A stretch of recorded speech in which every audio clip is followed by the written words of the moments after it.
Hello, welcome to today's installment of the Daf Yomi. It's halfway through Daf 6, Daf 6b of Arakhin of the Steinsaltz edition. So let's dive straight in. Excuse me, I've got a bit of a sniffle today. The Gemara asks, is that so?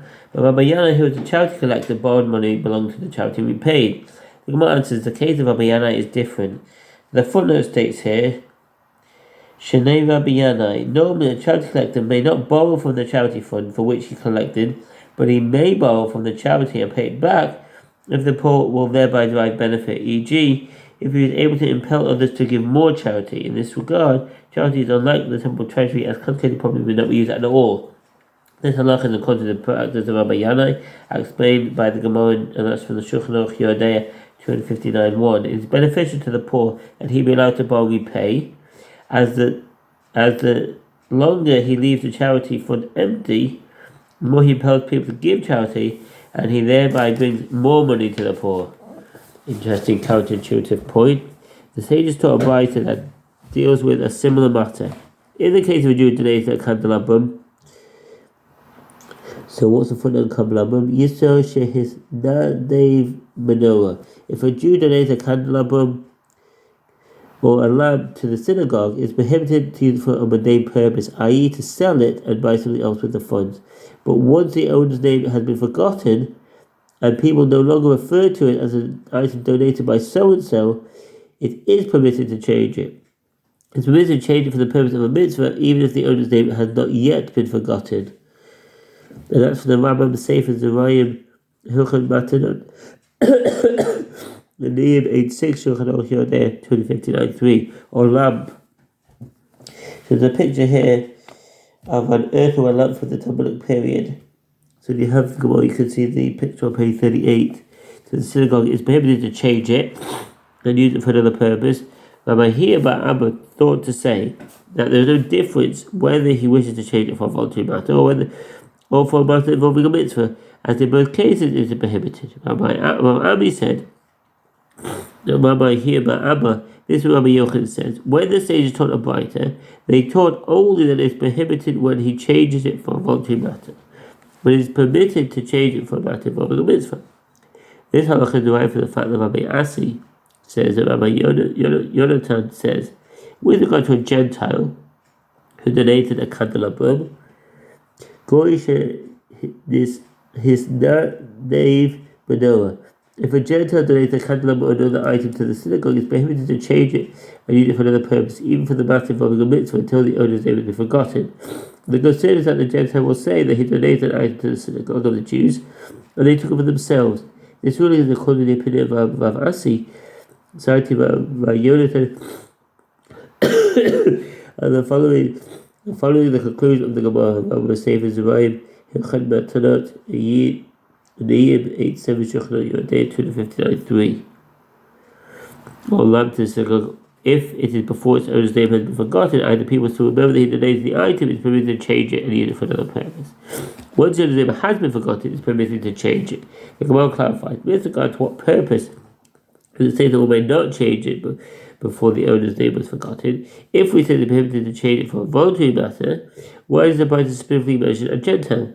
It is prohibited to change it in this manner, even if it's donated by a Jew. But the brayta must be dealing with a change for a matter involving a mitzvah, and therefore it is prohibited only if the donor is a Gentile and they may not be forgotten. And the reason for this halacha is that it is specifically a Gentile who protests and screams, where is the candelabrum that I donated? But in the case of a Jew who would not protest and scream, if their use is donated for a different mitzvah, one may well change it. The Gemara relates that she's Azrak, an Arab, a Tayyah. This refers to an Arab, especially a member of the northern tribes. This word is apparently derived from the name of the tribe, Al-Tai. Tribe members were traders and merchants in Transjordan and Babylonia. Merchant donated a candelabrum to our Yehuda's synagogue. Rahava changed its purpose before Sharon's name was forgotten as a donor, and Rava became angry at Rahava for not waiting. Some say the opposite. Rava changed its purpose, and Rahava became angry at Rava. And some said that the attendants of Pumbedita they tried to collect the changed papers. The Hammer became angry at them, and Ram became angry at them as well. The Gemara explains, the one who changed his purpose holds that it's permitted to change it, as it was not common for Sheazrak to be in the city, and it was unlikely that he would protest a change. And the one who became angry holds that even so, they should not have changed it. But sometimes he happens to come there.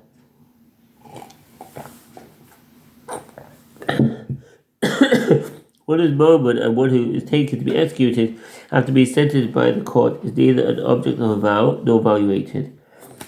So the footnote here says, if one took a vow of valuation considering a murmured person, or vowed to give his assessment to temple maidens, his statement is of no consequence. The same is true of one who took a vow of valuation considering someone who is to be executed by the Jewish court, or one who vowed to give his assessment to temple maidens, or if the convicted person took a vow of valuation concerning himself, or vowed to deny his own assessment. This halacha is according to the opinion of the first time of Rabbi Sefer Haflah, Arakhin Daf 113. Rabbi Hanina ben Akavia says, he is not the object of a vow because he has no market value, but he is valuated due to the fact that one's value is fixed by the Torah by age and sex. Rabbi Yossi said, one with that status vows to the assessment of another person to the temple treasury and takes vows of valuation and consecrates his property. What does that mean? In the footnote, the majority of the commentators maintain this referring to a moment individual and one who is taken to be executed. Some derive from here that a moment person has the full state of one who is alive, and therefore he may divorce his wife or give a gift, barring any pragmatic impediments. Rashba Romanian of Dampier. Others hold that he is generally considered as if he were dead, and these exceptions due to the special halacha in the case of consecration of property. The donation of God is equivalent to the transfer to a common person.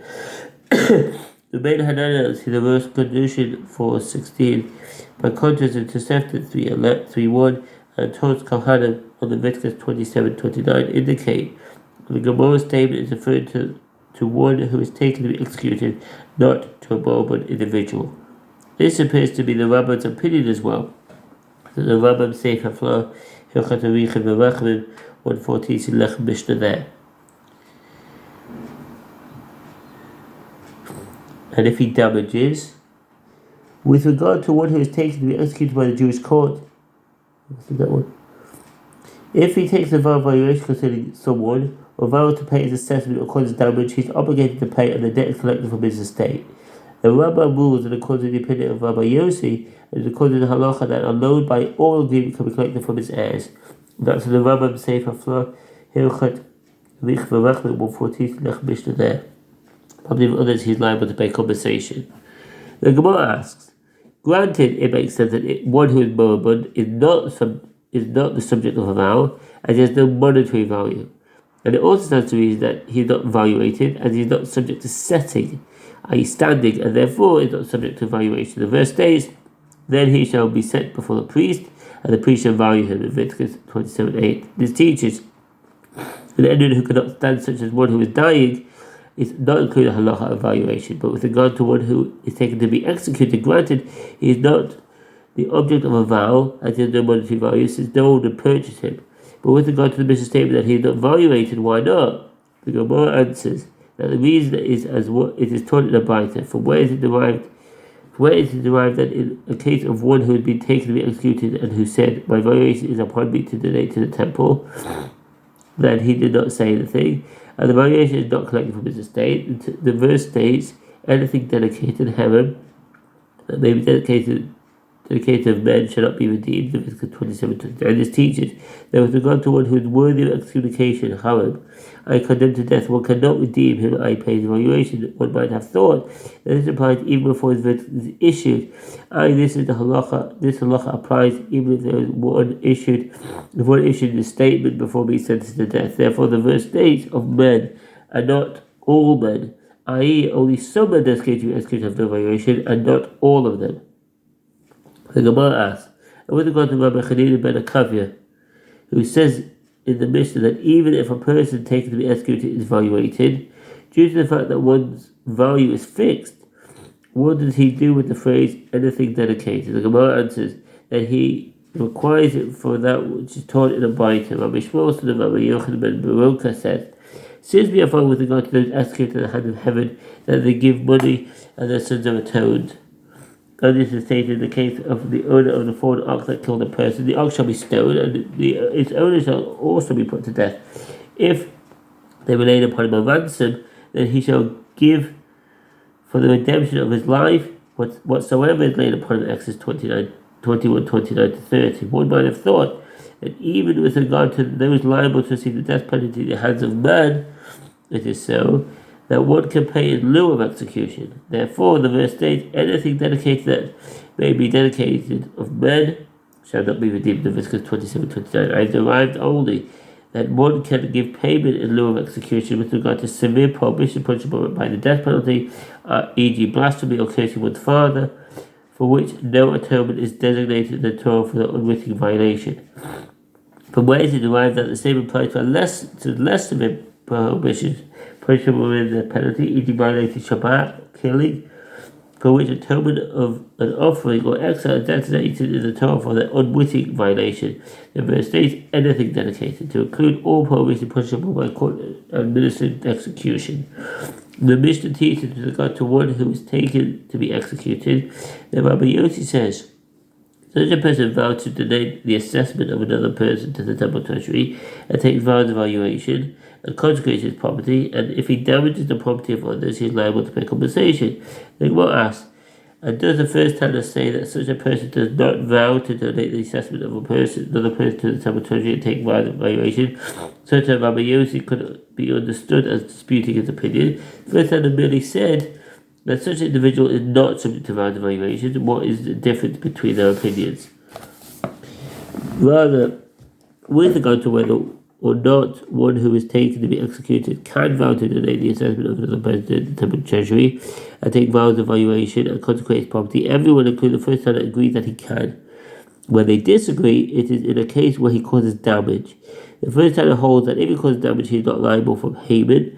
And Rabbi Yossi holds that if he causes damage, he is liable to pay compensation. The Gemara asks, with regard to what principle do these Tanaim disagree? And it is an accepted principle that one who causes damage must pay. Rav Yosef said, they disagree as to whether the payment can be collected from his estate. This depends on the question of whether or not one who is owed money from a loan or all agreement, milva al peh, if one died and bequests land, the court forces his heirs to pay his debts, even if the loan is by all agreement. This ruling is in accordance with the opinion of Rav Papa in Tractate Kedushin 30b, and according to the ruling of the Gemara, the court collects the debt only from land that the heirs inherited from their father. Later, the Gemara instituted that one may collect even from movable property that they inherited. If the heirs did not inherit any property, they are not required to pay their father's debts. Rabbi Sefer Mishpatim Hilchat Melva Velova 11:4, 11 Shulchan Aruch 107:1. A loan given without a document that places a lien on the land can collect from the heirs. The first Tanna holds that one who is owed money from a loan by all agreement cannot collect from the heirs, and Rabbi Yossi holds that one who is owed money from a loan by all agreement can collect from the heirs. Rabbi says that in fact everyone agrees that one who is owed money from a loan by all agreement can collect from the heirs, and here the Tanaim disagree with regard to the statement of a loan that is written in the Torah.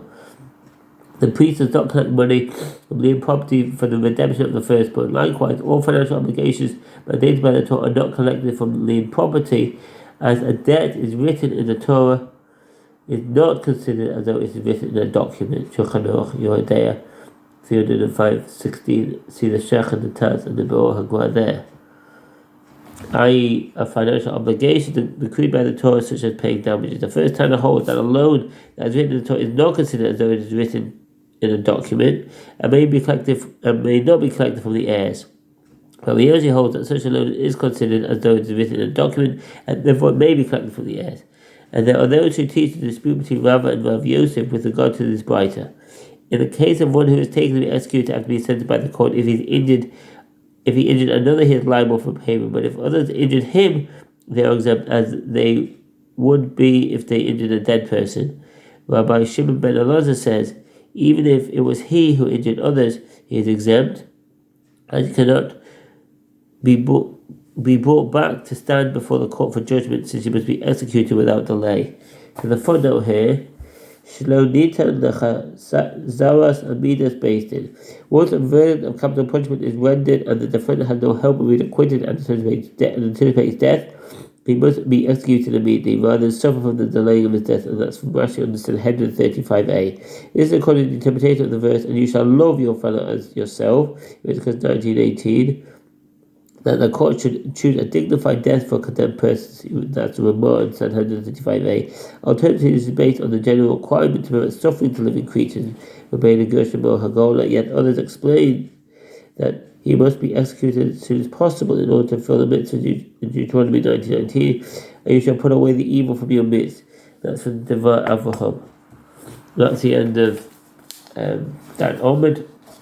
Wish you a very good day and a very good week, and all the best. Bye.